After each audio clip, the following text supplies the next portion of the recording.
Salam əziz izləyicilərim. Bugün sizə həm çox sadə, həm də fərqli formatda hazırladığım badımcan qızartması reseptini göstərəcəyəm.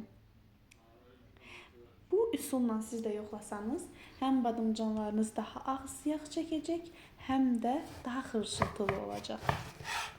Siz bu resepti həm qonaqlarınız gələndə, həm də gündəlik istifadə edə bilərsiniz.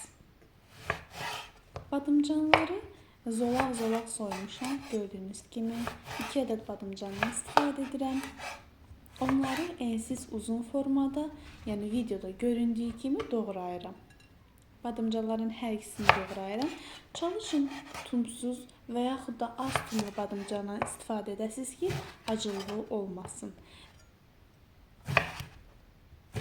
Gördüyünüz kimi bu formada bütün badımcanları mən doğrayıram.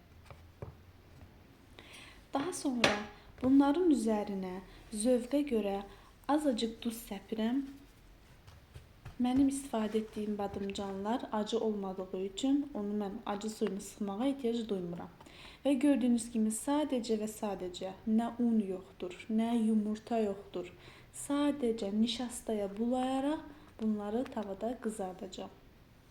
Artıq nişastasını da gördüyünüz kimi boş qabda bu formada alıram. Üzərində artıq nişasta qalmasın deyə.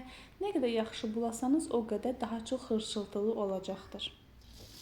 Gördüyünüz kimi az əvvəlcədən qızdırdığım, yağını qızdırdığım tavaya badımcanları əlavə edirəm. O yüzden yaxşıca qızardıram. Mən altına çox kiçik, yəni sizə təqdim etmək üçün altına xiyar və şüyüddən ibarət yüngül salat hazırladım. Badımcanları bu formada tonqal kimi üzərinə yığdım və üzərinə nar şərab və zövqə görə küncüt əlavə elədim. Budur.